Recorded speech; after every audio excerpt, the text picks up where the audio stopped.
Friends, welcome back your YouTube channel biology signalling. और जैसा कि आपने थंबनेल में देख लिया है, आज हम बात करने वाले हैं पॉपुलेशन एक्सप्लोजन या फिर जनसंख्या विस्फोट की। हम बात करने वाले हैं कि जनसंख्या विस्फोट है क्या। तो जनसंख्या विस्फोट या उससे संबंधित जो हमारी नीट के उद्देश्य से महत्वपूर्ण पॉइंट है, उन पॉइंटों की हम बात करेंगे। तो जनसंख्या विस्फोट की यदि हम बात करें, किसी इकाई क्षेत्रफल में जो इकाई समय में जो जनसंख्या वृद्धि होती है तीव्र गति से, उसको हम जनसंख्या विस्फोट कहते हैं। अब यहाँ पर हमें कुछ पॉइंट दिए गए, जैसा कि इसमें दिया गया है हमें कि अगर हम बात करें 1900 में या सन 1900 में जो पूरा वर्ल्ड था यानी दुनिया थी, उसकी जो आबादी थी वो 2 बिलियन थी। और वहीं यदि हम बात करें सन 2000 की लगभग, यानी हम कह सकते हैं 100 वर्षों के बाद ये आबादी हो गई 6 बिलियन, यानी पूरे संसार की या वर्ल्ड की हम बात कर रहे हैं, दुनिया की बात कर रहे हैं। आगे देख लेते हैं, अगर हम इंडिया की बात करें तो इंडिया में 2011 की जनगणना के अनुसार जो आबादी थी 1.2 बिलियन थी और ग्रोथ रेट कितनी थी, 2% से भी क्या थी। और 1945 की यदि हम बात करें, 1945 में ये जो आबादी थी वो कितनी थी, 1945 में थी आबादी 350 मिलियन थी। कितनी थी, 350 मिलियन ये आबादी थी। आगे देखते हैं, अब हम बात कर लेते हैं रीजन, इसका कारण क्या था, ये जनसंख्या वृद्धि हुई, इसका मुख्य कारण क्या था। तो इसका कारण था हेल्थ फैसिलिटीज़ बेटर, यानी पहले की तुलना में जो चिकित्सकीय सुविधाएं वो ज़्यादा हो गई और इसके कारण डेथ कम हो रही है, हम कैसे आकाश में मृत्यु कम हो रही हैं। फिर उसी के अलावा जो हम कह सकते हैं कि गर्भावस्था में काफ़ी सारे शिशुओं की डेथ हो जाती थी। तो वो सब क्या है, जो लिविंग यानी कि रहन सहन में बहुत परिवर्तन आया है, जिसके कारण हम कह सकते हैं कि जनसंख्या वृद्धि हुई है। वहीं यदि हम बात करें, इसमें मॉर्टेलिटी में क्या हुई है, डिक्रीज़ हुआ है। मॉर्टेलिटी मतलब मृत्यु दर की यदि हम बात करें, मृत्यु दर डिक्रीज़ हुआ है या फिर कम हुआ है। ये सब इसके क्या है, रीज़न है जनसंख्या वृद्धि के या जनसंख्या बढ़ने के, जनसंख्या विस्फोट के। अगर हम कंट्रोल की बात करें बस, तो इसमें हम कुछ महत्वपूर्ण पॉइंटों की बात कर रहे हैं जो हमारे नीट के एग्जाम से बहुत ही महत्वपूर्ण है।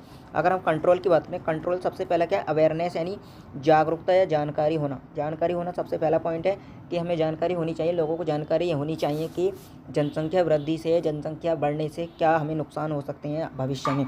और इसके अलावा हम देख सकते हैं कि लीगल एज ऑफ मैरिज, यानी मैरिज की एक लीगल एज निर्धारित होनी चाहिए।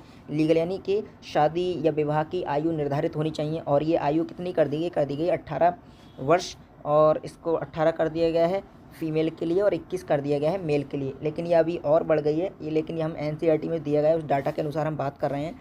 और इसके अलावा हम देखते हैं कि कॉन्ट्रासेप्शन या फिर हम कह सकते हैं कॉन्ट्रासेप्टिव या गर्भ निरोधक की सहायता से भी हम बर्थ कंट्रोल को नियंत्रित कर सकते हैं या फिर जनसंख्या वृद्धि को नियंत्रित कर सकते हैं। तो ये कुछ पॉइंट थे जिनके आधार पर या कुछ बातें थी जिनसे हम समझ पाए कि जनसंख्या वृद्धि को कैसे नियंत्रित किया जाए। हम कॉन्ट्रासेप्टिव की बहुत ही डिटेल में बात करने वाले हैं। कॉन्ट्रासेप्टिव से हमारे बहुत क्वेश्चन बनते हैं नीट के एग्जाम में। तो देख लेते हैं कॉन्ट्रासेप्टिव, जिसको हिंदी में बोला जाता है गर्भ निरोधक यानी गर्भ को रोकने वाला, यानी पूर्ण रूप से हम कह सकते हैं कि गर्भ को न होने देने वाला, गर्भ न ठहरने देने वाला ऐसा कोई भी केमिकल, रसायन या जो कुछ भी जो ये प्रक्रिया को रोके। तो इसमें देख सकते हैं इसमें कौन कौन से हमारे पास हैं कॉन्ट्रासेप्टिव्स की कुछ विशेषताएं दी गई हैं। कॉन्ट्रासेप्टिव में कौन कौन सी विशेषताएं होनी चाहिए, तो पहली विशेषता इसमें है यूजर्स फ्रैंकली होना चाहिए। फ्रैंकली मतलब कि ऐसा कॉन्ट्रासेप्टिव होना चाहिए जिसको आसानी से जो यूजर्स यूज़ कर रहा है उसको यूज़ करने में कोई समस्या ना हो।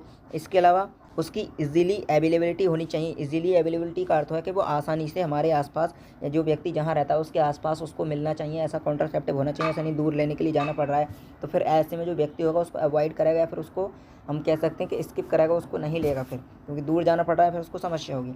उसके अलावा इसमें क्या होना चाहिए, इफेक्टिवनेस होनी चाहिए, ये कारगर होना चाहिए। दूसरा रिवर्सेबल होना चाहिए। रिवर्सेबल का अर्थ ये है कि इसका दोबारा यूज़ किया जा सके और नो साइड इफ़ेक्ट, इसके साइड इफ़ेक्ट नहीं होने चाहिए।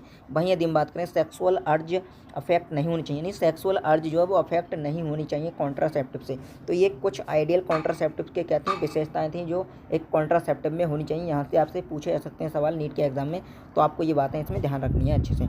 चलिए आगे देखते हैं।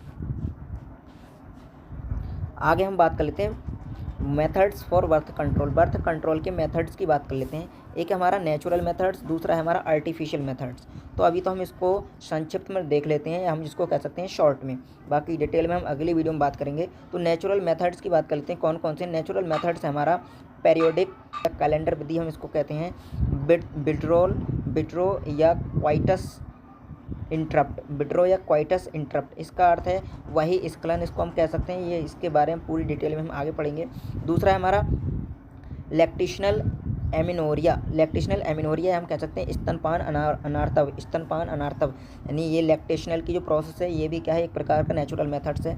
आर्टिफिशियल मेथड्स की यदि हम बात करें इसमें फिजिकल मेथड्स होते हैं, आईयूडी की बात हम कर सकते हैं, गर्भ निरोधक गोलियाँ होती हैं, स्किन इम्प्लांट्स होते हैं या अंतरोपित की जाती हैं, जो सर्जरिकल मेथड्स होते हैं। तो ये हमारे आर्टिफिशियल मेथड्स हो गए और ये हो गए नेचुरल मेथड्स। तो इन मेथड्स की हम डिटेल में बात करेंगे अगली वीडियो में। और यदि आप भी नीट की तैयारी कर रहे हैं तो आप हमारे साथ जुड़ सकते हैं। आज की वीडियो में इतना ही, मिलता है अगली वीडियो में, तब तक के लिए धन्यवाद, जय हिंद।